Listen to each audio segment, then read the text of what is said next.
Yeah. Y'all watching the Grindethics mixtape show, and I'm your host, Victory, BX Supreme Promoter, basically. You know what I mean? I'm Shane, basically. Yo, what up, what up? Thank y'all for watching the Grindethics mixtape show. I'm your host, once again, Victory, BX Supreme Promoter, basically. Know what I mean? Yo, I'm gonna have a special episode for today. I'm gonna have my brother World. I'm gonna have him on the show. I'm gonna interview him. World from Grind Hard TV. That's right. Grind Hard meets Grind Ethics. You know, I knew this brother for a long time, so I'm definitely gonna chop it up right now with my brother World. I'm gonna invite him right now. Oh yeah, anyone that liked this episode of the Grind Ethics Mixtape Show, I'll be very grateful if anyone could hit me with a donation. The link is Grind Ethics Cash App, Grind Ethics Cash App, and for all y'all PayPal heads, I'm under Grind Ethics Media at PayPal. All right. Now let me invite my brother real quick.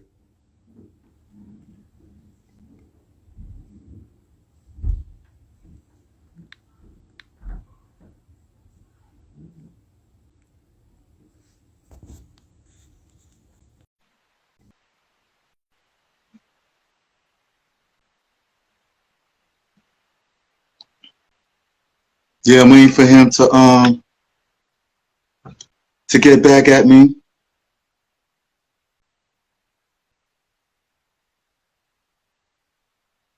Matter of fact, I'm gonna invite some people while I'm waiting for him.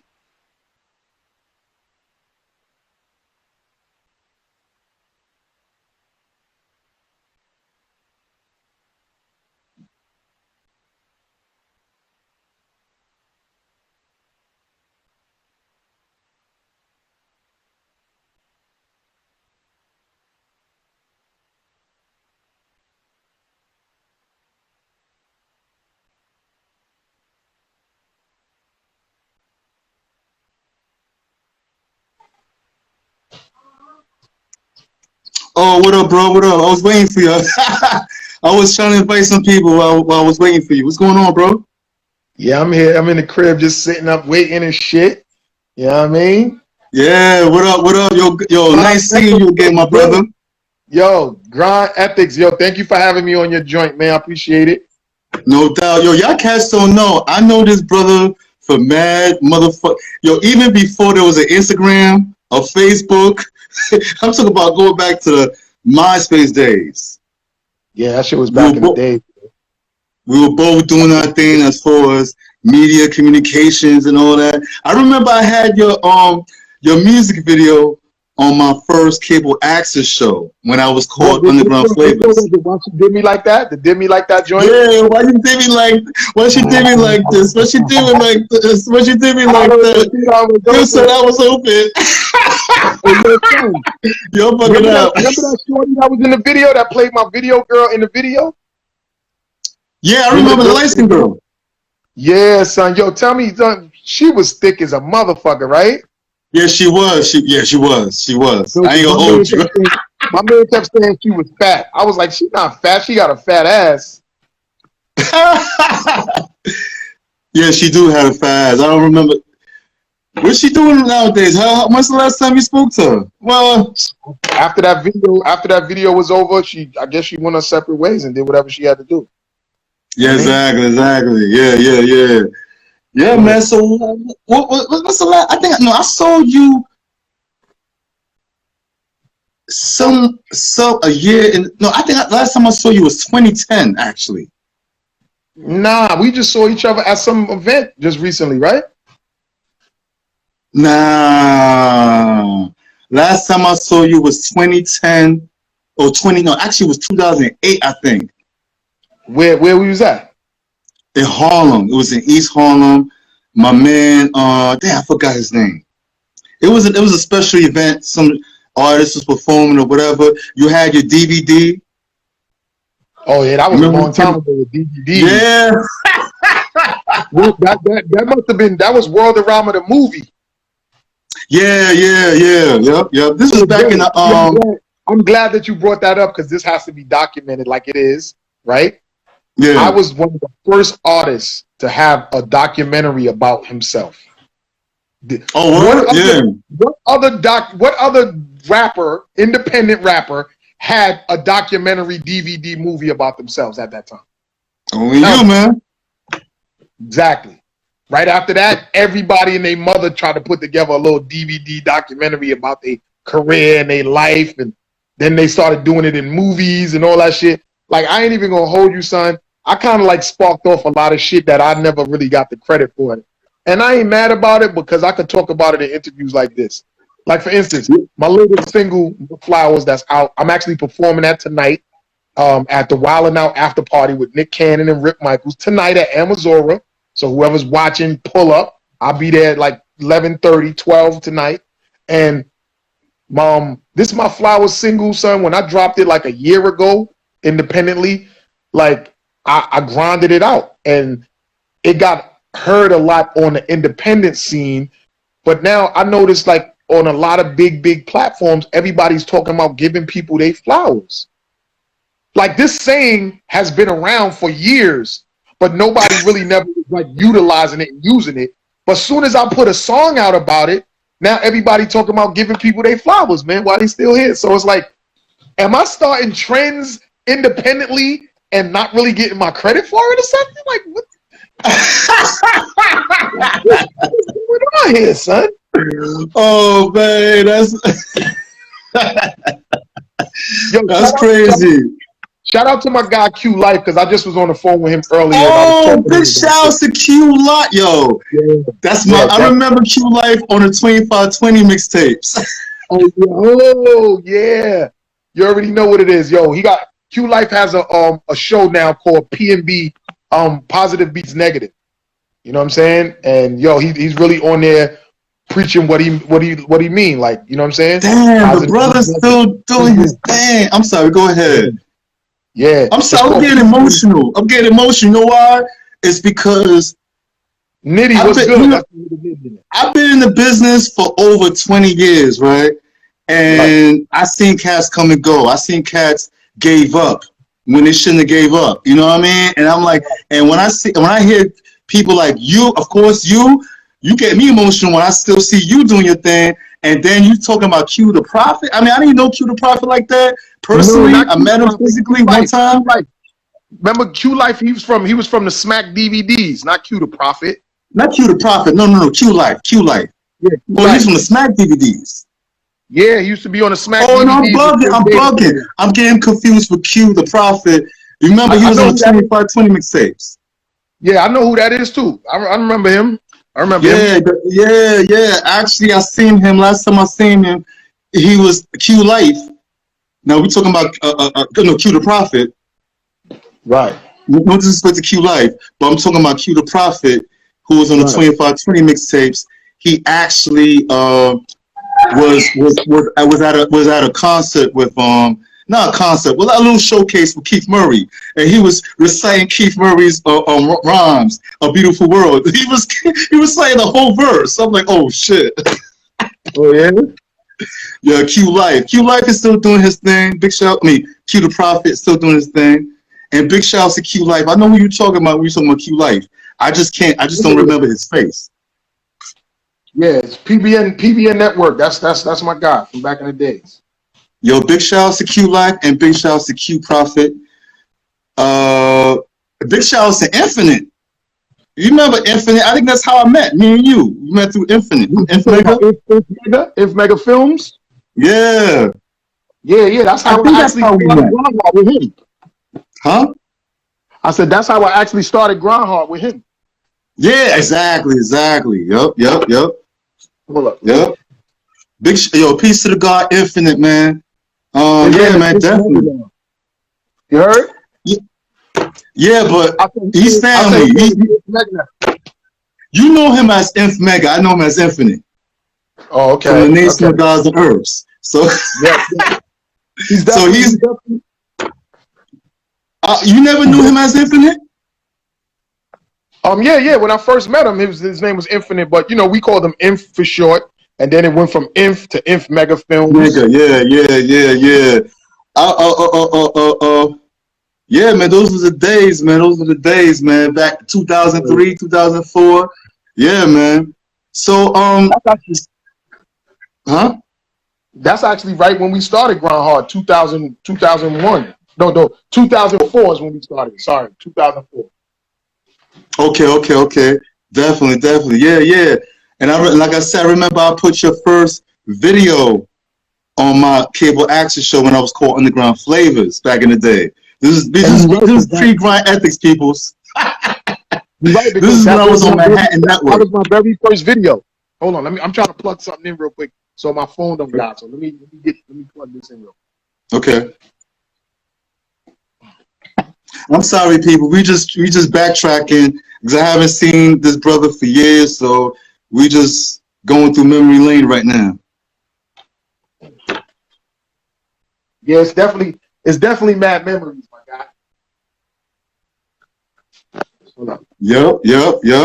Yo, so There we go. You good now? Ah, yeah. See, it's all better. Yo, so tell us what made you want to get involved in rap music, man? First, because that's the first thing you did was rap. Yes. When I was a little kid, I lived in Brooklyn. When I was little, I'm from Brooklyn, and I moved to Queens when I was like 8. But when I was in Brooklyn, they had like a block party, and I think it was like a Sugar Hill Gang or that Run DMC record came on, Sucker MCs or whatever. And I was a little nigga just walking down the block in the party, and the music came on, and I just started, I don't know, out of nowhere, I just started grooving and dancing and shit. And I was a little kid. And I remember like that's my first like experience with hip hop music. And I was hooked from that. I was hooked from that shit.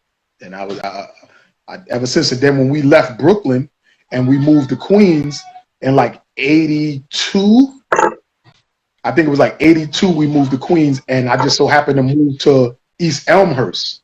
And if you don't know about East Elmhurst, that's the neighborhood from with Kid and Play, Salt and Pepper, Eric B, Coogee Rap, Kwame, Beat Nuts. It's like East Elmhurst and Corona. East Elmhurst is further towards the airport, LaGuardia, and then Corona is like further up, a couple blocks up from Northern Boulevard. And it was like so many rappers in that area that was successful. And I grew up around that, going to school, like the videos that when Kid and Play shot them videos, ain't gonna hurt nobody, and they be in a school. That's my old elementary school. You know what I'm saying? Oh, when I was, yeah, son, I was 127. They call it the 7. And back in the days, they used to have house parties because in the back of the hearse, it wasn't projects, it was houses. You know what I'm saying? I lived in a building, we called it the Bomb Building, but in the back of the hearse, it was nothing but houses. And people used to throw house parties, and this is where the term house party came from with the movie House Party, because Kid and Play was from East Elmhurst. They used to throw house parties all the time. And I was in the middle of all of that as a little kid growing up. So this music industry and this music business and this culture is embedded in me since a little kid. So I'm always going to do this shit. You know what I'm saying? I've been independent my whole career, but I'm always going to be in this shit, bro. That's a fact. I hear you, your fam. Like I said, I'm glad you're still in the business because there's so many people I grew up with that left, and I'm still here, and I feel like a minority of people in my circle from back in the day. It was it's not too many of us. It's not too many of us. It's not too many of us because so many people quit for the 9-to-5 life, and some of us. Some of us and some people that's in my circle or in our circle, they still do the 9-to-5 thing, but they still in the business though. They're still in entertainment business. Like me, I got a job too. Like I've been independent for so long. You know how else can I fund my shit? If I'm not making money to cover the expenses of Grind Hard, I obviously got to cover it myself. And the fact that I love this culture so much that I make money and I can fund my shit. So my website costs money. Like a whole bunch of things I do cost money. So if I don't make up the dividends or the ends to cover it, then I got to cover it out my pocket. So when an artist comes to me and they be like, oh, I want to get on your show, or I want to get on your podcast, or could you shoot me a video, or could you help promote me, you got to pay me. Because this company costs expenses. It's not free. This shit is not free to have a Grindhard TV website up for all these years, to be buying all of these camera equipment and having tapes and little mini flash drives and micro drives and camcorders and GoPros and Canons. All that shit costs money, bro. So if people asking me for my services, then you gotta understand why I'm charging you. It ain't because, oh, I'm just trying to culture vulture and need money. Like, this is an independent business that's established, that has a credible name, that people could get some shine off of, and I fund it. So if you think I'm going to just work for you and promote you on my platform and you're not going to pay for my services, then you're mistaken. You're wrong for even thinking that way. For any artist out there listening and watching, you know what I'm saying? You should always want to pay for a person's services when you want them to do something, because they work better for you when you pay them. You know what I'm saying? Yo, I'm not even gonna hold you, World. I thought you lived off the grind, strictly grind hard. I didn't know you had a 9 to 5. Because I never known you as a 9 to 5. I'm gonna keep it real, and I know you for almost 20 years. That's because I don't be out here promoting my job. You feel me? Like, that's not what I do. I don't be promoting my job. As far as my job is my personal stuff. You feel me? Like, but I'm talking about it to you now because I don't have to hide it. But Grind Hard and Worldarama, that's the industry. That's the hip hop culture that I'm a part of. You know what I'm saying? Yo, yeah, that's what's up. The real DJ Clutch was like, payment first always. Well, big shout out to DJ Clutch. Yeah, not all the time, because sometimes you know who to charge and who not to charge. It could be a better opportunity that come out of something when you working with a certain person, if they have something to offer you for your shit. I'm not always saying the barter system can always work, but if somebody can offer you something that's going to benefit you and get you to the next level, then you don't always have to ask for monetary gain, meaning money right up front. But a lot of motherfuckers that ain't offering you anything and they just trying to get on your platform and have you do shit for them to get to the next level, you gotta pay. Exactly. Now let's go back to memory lane. Huh? I'm sorry? The real DJ Clutch told you to add him. He want to get in and say something. Well, I'm gonna bring DJ Clutch in later on, but I want to ask you. Let's go back to memory lane. Tell us the very first venues that you performed in, or the first. Let's say the first 5 venues that you performed in. I know I performed in Club V. That was Club Vertigo. I performed in Lion's Den. I performed in the Arena. I think I performed in Home Base. But hold up. The very first spot where I really spit, like on the mic with, it was the very first time Lyricist Lounge did something in that apartment in Manhattan. I was one of the first artists in Lyricist Lounge. Like, if you look at MTV had they had like a Lyricist Lounge anniversary party and talking about how it started and back in the days and shit like that. And they showed me as a young teenager with a book bag on. I had a Ren and Stimpy shirt on with an afro, and I was spitting like I said around setting shit off tragic like a good fella, beats I rock 'em, but I still go a cappella. Ask for work, no. Ask for work, something, never been a teller, but I had your whole naked and wrecked it in my man. So I remember the rhyme because I remember one time MTV played that shit. MTV played it, right? And I saw myself on it. I was like, oh shit, they got me from the Lyricist Lounge. And I wound up getting a tape from MTV, and I gave the shit to Danny Castro. And you know, Danny Castro is one of the 4 members of Lyricist Lounge. It's Blue, Danny, Waz, and Anthony. They the ones that started Lyricist Lounge. And I'm still, when I see them, it's all love. Like, I know who they are, they know me. But I gave that tape to Danny Castro because that's how long I've been in the game. Since the first Lyricist Lounge started, the very first one, when they was in an apartment in Manhattan and niggas would go there and be rapping, it's documented on the MTV archives of Lyricist Lounge. I'm on it. So I'm not out here capping and just trying to say I've been around. I really been around. You know what I mean? Yeah, exactly. So when you started writing, what point in your journey where you was like, okay, I'm nice now? What year? I felt that way after like my first, because when I first started rapping, I used to practice in Mr. Sinister's house. That's just how, like, people don't know if they do know my history or they don't. like me and Sinister, we have a long history together. Like I practically came in a game with him. I actually got him his first set of turntables, and he would practice in the house cutting before he was the big DJ, Mr. Sinister. And me at the time, I was in a group called Ill Distraction with Pliz and World. And me and Pliz used to be in his house, in the foyer of his house. Because remember, in East Elmhurst, there was a lot of houses. So in the front foyer of his house, he would practice all the time on his Gemini 1200s.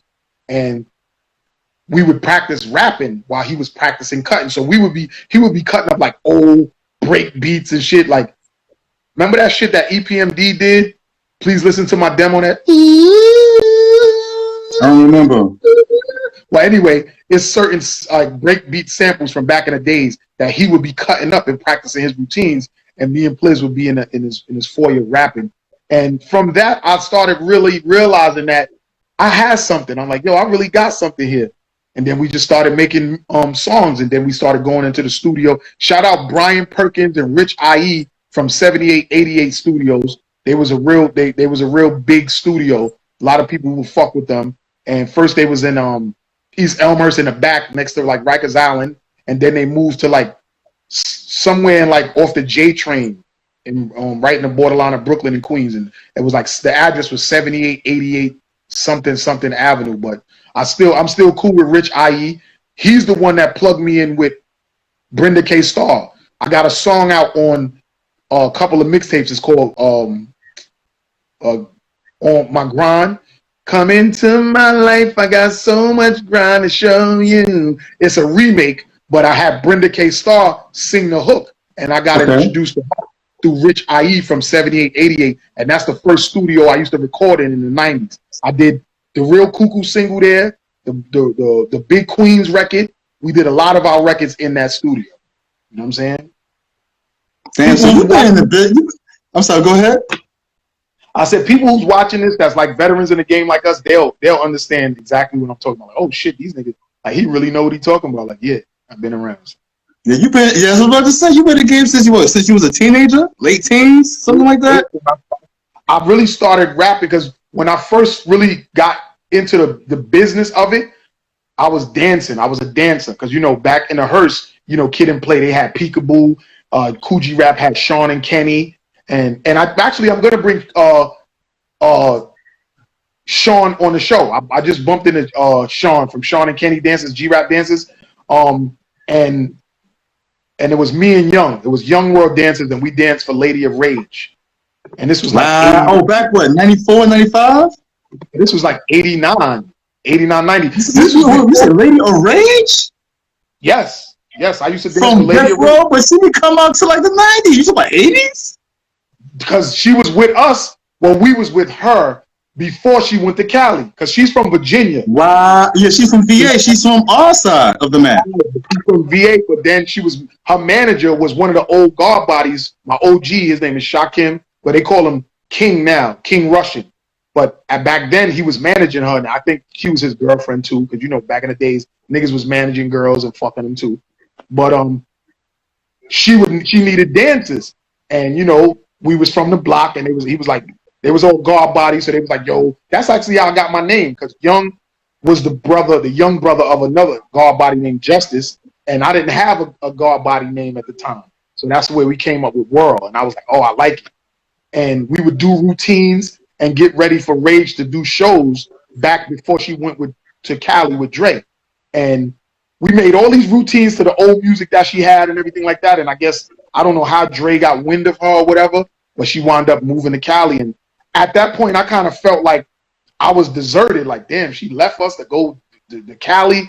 And then next thing you know, the roughest stuff with Afro Puff shit started blowing up. But by that time, once she left, I started rapping. So right after me dancing and she left, I started rapping, being in Sinister Crib, practicing. And then in 94, we flew to Florida and pressed up our first single, No MCs, and we dropped it in 95.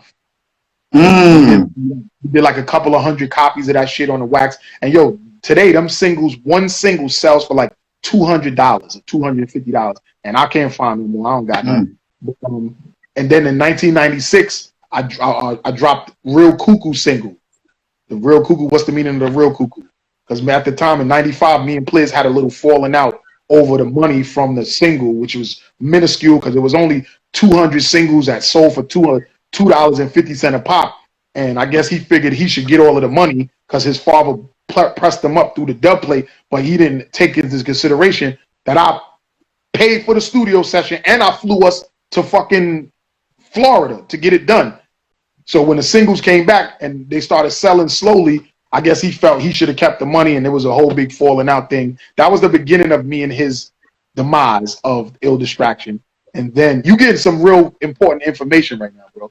And yeah, I'm like, yeah, that's why I'm letting you talk. Like, you know what I mean? And I'm trying to get it all out quick because tonight I'm performing at Amazora.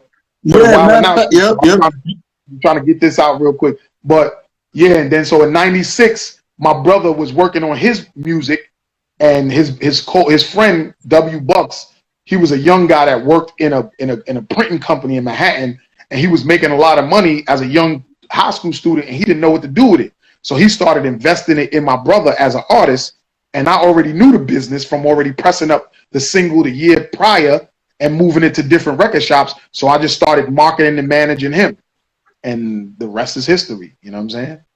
And that's how you got into the business as far as behind the scenes and all that. Yeah.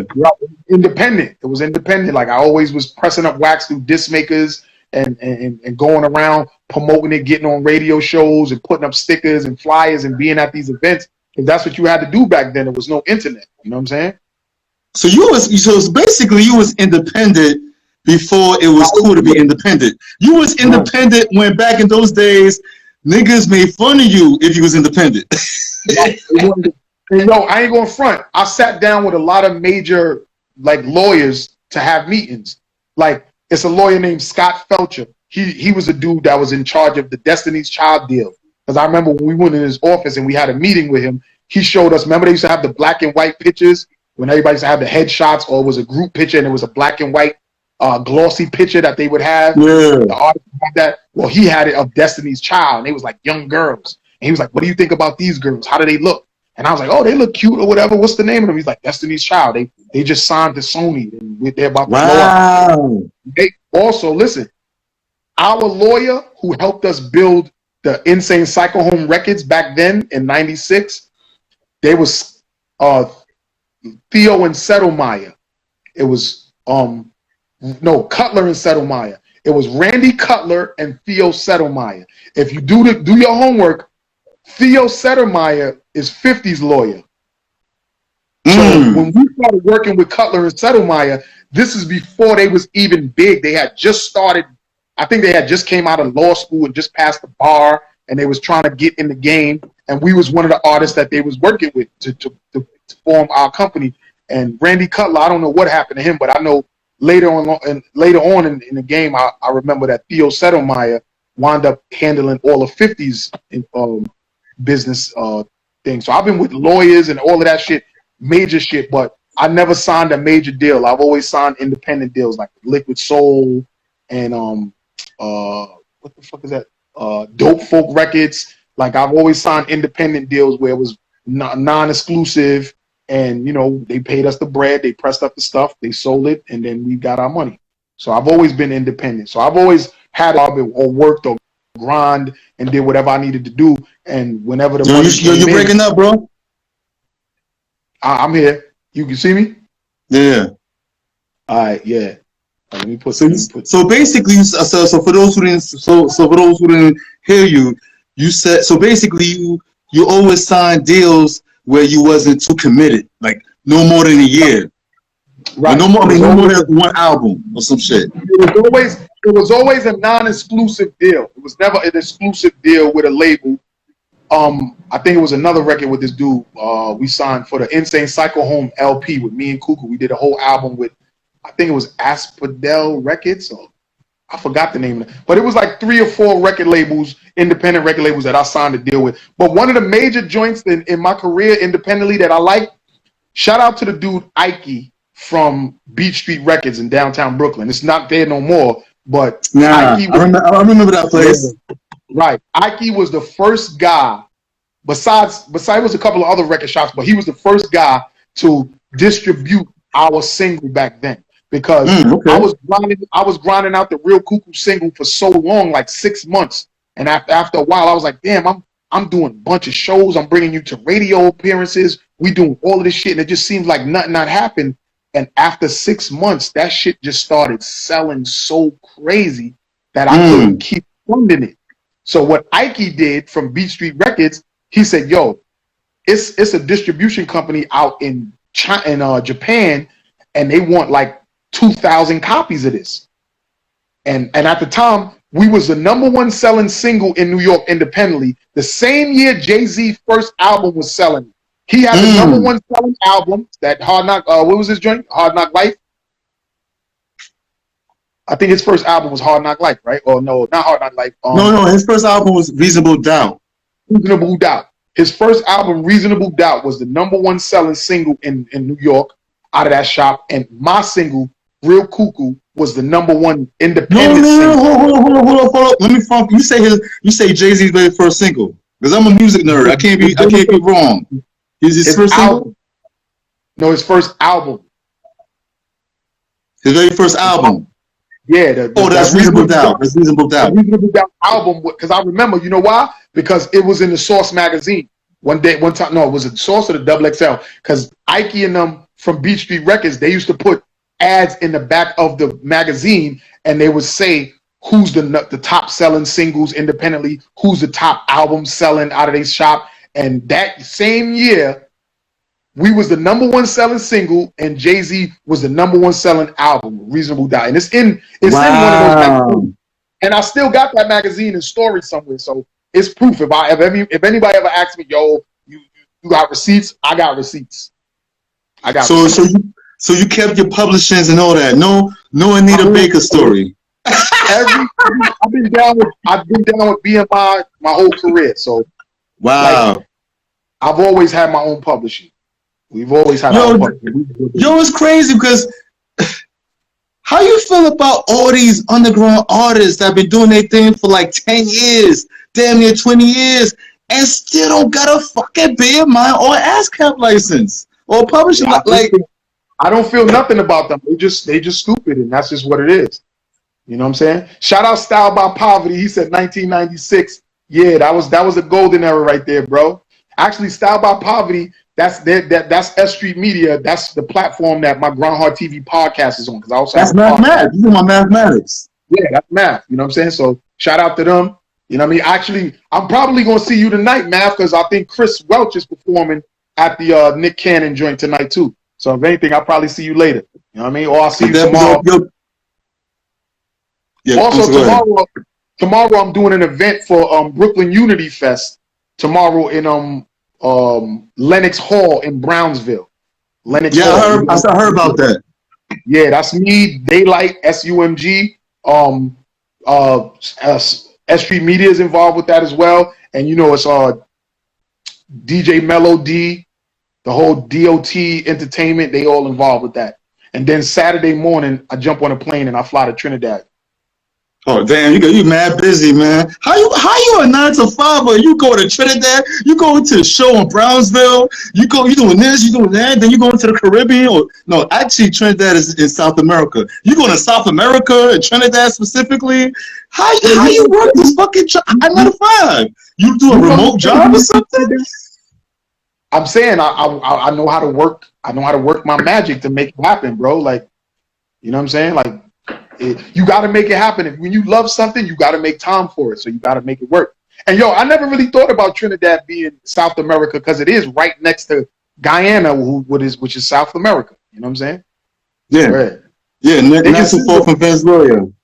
Yeah, they consider it Caribbean, but you're right. It is like right there next to South America. Yeah. Well, I'll be there Saturday. I'll be there Saturday for the whole week. Doing what? You performing? Nah, I'm going to go out there and I'm going to connect. Actually, I'm flying my mom's there because I want her to see her great-granddaughter for the first time. Like, as y'all know, I've been promoting fatherhood for years, and my oldest son lives in Trinidad with his mother because I was married. And you're a grandfather? Yeah, my nigga. Get the fuck out. This dude is the youngest grandfather I ever seen. Yo, big shout out to actually, you like maybe almost the 10th person I know that's a grandparent. For real. Yo, Big shout out to all the grandparents that's in their 40s. Yes. Because I know you're in your 40s, right? Of course. I just turned 48. Then you don't look, damn, bro, you don't look 48. I thought you was in your early 40s. Nah, son, I'm almost 50, son, and I'm happy because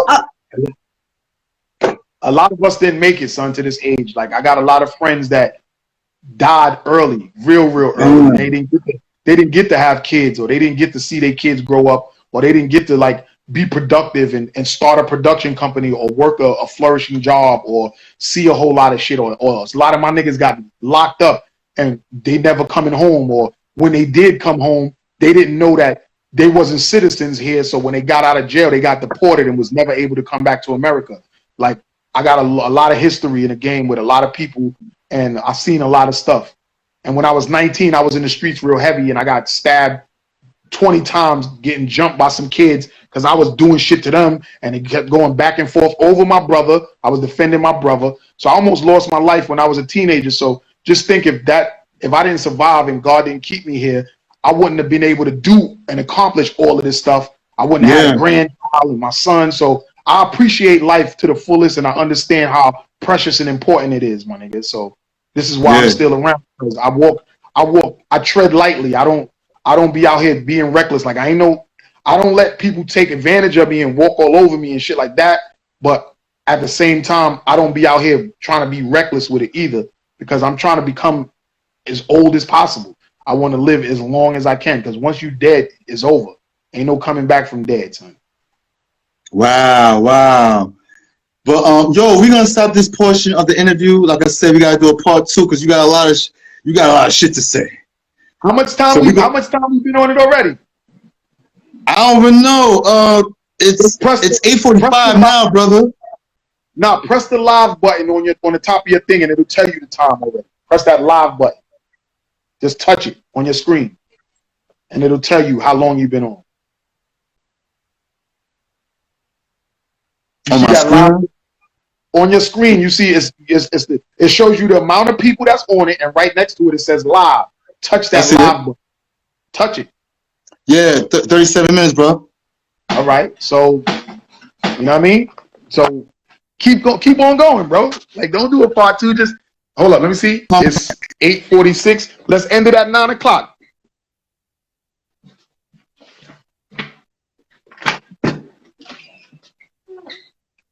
Watch this whole shit if I keep on going? Of course. And I'm gonna take the footage and put it on my show. You heard? Cool. So we can keep on going. We're gonna keep on going, people. Let's go till 9, because after 9 I gotta get ready for my show tonight. Okay. Cool, definitely. And DJ Clutch, don't worry, don't beat me up. I'm gonna have you come through and ask at least 2 questions.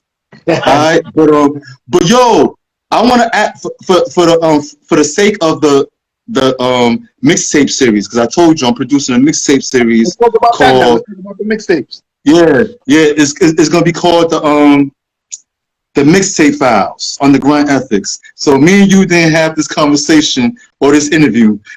It's the Mixtape Files. But anyway, you already spoke about your experience. Let's talk about your personal experience as a mixtape supporter or supporter of the New York mixtape world. Who's your favorite mixtape DJs, first of all, in New York? Well, I like two. I like Ron G and I like K Slay.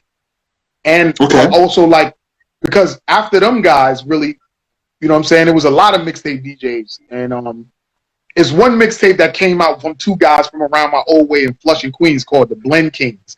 And they got like a classic mixtape. And every time I see them together, I'll be like, oh, the Blend Kings is back together. That's my nigga Teardrops and DJ Anna Live. They from Queens. But like, the mixtape game is so popping, and I ain't gonna hold you. 50 made that shit so lucrative that, yo, it's like it made everybody want to try to get on doing a mixtape. You feel me? So when I started working for this clothing company, Mad Soul Clothing, back in the days, we started putting out mixtapes. And one of them was, we hired Ron G to host it. And I was in LA not too long ago, and I got one of the mixtapes. It was the CD. I got one of the mixtape CDs from my boy Mark D'Amelio. So I digitized it and put it up on SoundCloud, and it's out right now. Like the mixtape is out right now. I got a couple of dudes on it. Got Jazzo, you know Jazzo. I remember Jazzo. Yeah, it's a lot of dope artists on it. Some of them that never really came out and blew up, and some that did.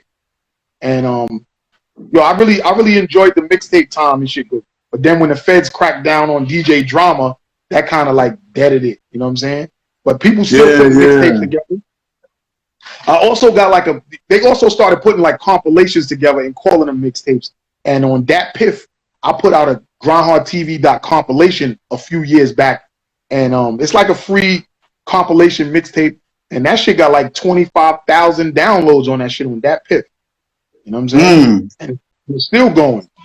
You know what I mean? I remember that Piff. I remember. Yeah, that shit is still out there.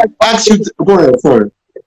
They upgraded that shit now. Like if you go on that Piff, it looks like a totally different, up-to-date site now. And that mixtape. Oh, well, I gotta check it out. I thought it went bye-bye.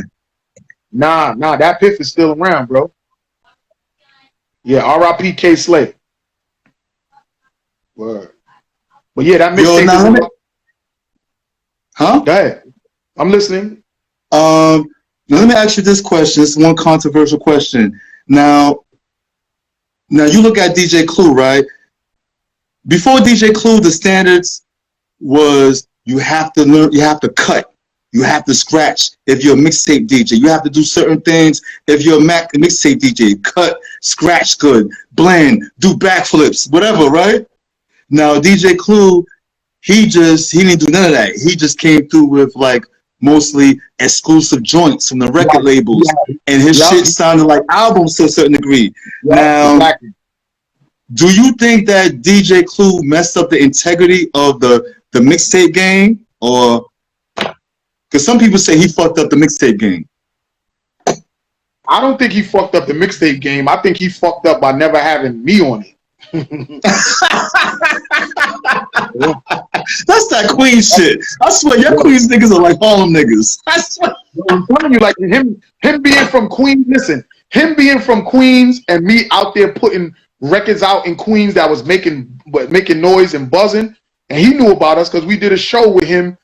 Him and Skane Dollar, I think, was his manager at the time. We did a show in Yukon College, and we got arrested that day because at the time my artist Cuckoo, he snuffed a cop by accident because some dudes jumped on stage and I was wrestling with some dude, and Cook went to snuff the guy and he wound up punching the cop in the face. And I remember hearing Clue say, "Oh, you can't punch the cops in the face. You can't punch the cops in the face." So I always remember that about DJ Clue, but I felt like he should have been putting our songs on his mixtapes, but it never got on there. And, you know, life goes on and I'm still here flourishing, doing what I do. So I ain't mad at none of that shit. It's all a part of my history and a learning experience for me. But I also remember a lot of this stuff, and I have a whole archive of stories, official stories of what went on in the game back in the days. Oh, see, now we got to do a whole nother shit on this. Well, I planned for you not to just talk about the mixtape scene on this interview, but I was planning in my head to have you in other interviews, talk to you in another time or whatever about the mixtape world in New York. So we definitely, and you know, I'm gonna plug in Grind Hard. It's only right. Yeah. You know what I'm saying? Yeah. It's only right. But let me ask you a question. Do you have any old mixtapes in your house? Well, the mixtape that I got is the one that I put up. I digitized it and put it on SoundCloud. That's the Mad Soul mixtape with Ron G hosting it. That's the one I got. I got that one. Okay, that's good. What about old mixtape covers? I probably have that in storage because I've been paying for a storage unit for years, and I got. Yo, like, bro, let me know, bro. I'll pay you to look for them joints, bro. Yeah, like, son, I got a storage unit. I'm sure I got a bunch of mixtape stuff, but I threw away a lot of stuff because one time I had got rid of my storage unit and I had so much stuff, tapes and everything, and I threw a lot of that shit away because at the time I couldn't like hold it down or whatever. But then I wound up getting another storage unit and moving a lot of stuff into another storage unit. So I got a lot of stuff archived in storage and stuff. You know what I'm saying? So I know I got. So they definitely did. You definitely. Okay. I remember going through storage one time, and I got the first tape. Like when Onyx first came out, it was actually an artist named Tech Nine from Queens, and that "Throw Your Gun" song was on a tape, a cassette tape, and I found that. I got that, and actually, Sticky Fingers, Fredro Starr, and Sonny Caesar, they was featured on Tech Nine's song called "Throw Your Guns," but then I think something happened where Jam Master Jay, God bless the dead, he signed Onyx, but not Tech Nine. So they took the and they made the whole fucking album. And the shit that's a classic album. Back the Fuck Up is one of my favorite albums, and I love. Me too. I remember I bought that in 7th grade. Yeah. It came out in '93 because I remember I was just finishing high school at the time. You know what I mean? R.I.P. Big DS, R.I.P. Shot Skills, who produced the whole project. But yeah, I got a lot of history in the game, and I can tell you stories about shit that people act like they don't know about, but it's out there. And I got. We're gonna have to do a part 2, a Worldarma interview, a world interview. We're gonna have to do a part 2. But and definitely you're gonna talk about the mixtape. But do you actually got mixtapes in your storage that I could look at? That I could videotape? I got mixtapes. I probably got them on CDs, not tapes, but I got some tapes. Nah, CDs is good. That's all good, my brother. Matter of fact, maybe we'll go to the storage unit. I'll have the camcorder and we'll just videotape the shit like right there, like, you know what I mean? And talk about it. You know what I mean? But I got a bunch of stuff in there. As I pull it out, I'll talk about it and explain it. Exactly. Yo, bro, I know you're about to go. You got to do this show. Yo, say hello to Nick Cannon for me. Yo, it's funny how we connected because my brother Jamal from college, he used to work for Nick Cannon's management company. It's crazy how we all connected. But yo, we gotta talk again, my brother. And I gotta be on your show. Remember? I'm actually gonna take this footage off. Once you post it, I'm gonna take this footage and I'm gonna make an episode out of it for my show. So you are gonna be on my show. Oh, okay. Kill 2 birds with 1 stone. We could do that. But you know, you gotta talk about me too, because I'm from Harlem. You know, this is not my Harlem hat. But anyway. Yo, I ain't gonna front. I fucked with Harlem though. Like ever since I was a young kid, I would go up to Harlem with a big fake dookie rope chain on, trying to stunt, because you know Harlem is like a fashion borough. Like you got to be fly to be in Harlem, and I'm always on some fly shit. So I always loved Harlem since I was a little kid. I used to hop the train from Queens and go up to Harlem and stunt. Like, yo, it's something about Harlem and Queens. Y'all got a connection. I don't know, because you know us Bronx niggas and Brooklyn, we got a connection. But Harlem and Queens? Bronx and Brooklyn is always on that grimy, dirty shit, and Harlem and Queens is always on that fly shit, get money shit. Yeah, exactly. Queens get the money, and everybody know about Harlem because that was like the mecca of the drug dealing game and niggas getting money and flossing. You know what I'm saying? So that's the connection. Exactly. Word. But y'all, I appreciate you having me. Shout out Grindethics. I appreciate you, Victory. You know what I'm saying? It's always good to see that you're doing your thing. I'm happy to be on your show, and the fact that you're still out here doing your show. So I'm happy to be on it. I'm going to promote the hell out this and let people know. Because we talked about some real important stuff that people probably didn't know about me or didn't know about the game, period. Yo, I'm going to smoke a blunt and see this and watch this shit while I'm smoking my blunt.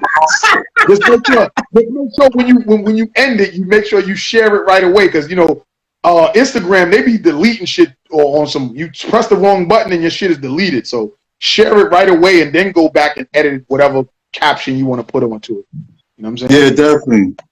But no doubt, World, good looking for being on the Grindethics Mixtape Show, man. Definitely. And big shouts to everybody for coming through and watching the interview. Big shout out to DJ Clutch. DJ Clutch, I owe you an interview, DJ Clutch. I'm sorry, I owe you an interview. So, but being that he's your man, I'm gonna interview him. You know what I'm saying? Being that he's your man. Fuck it, we all family up in here, man. That's what it do. Yo, salute my guy. Keep doing the thing. Peace, man.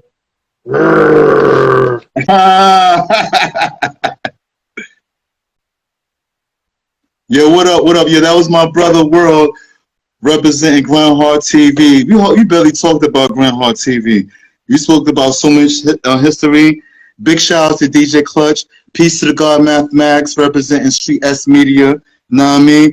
Peace to my brother Sunyas, also represent Street S Media. Big shout out to my homegirl Tina. Big shout out to my homegirl Tina Marie.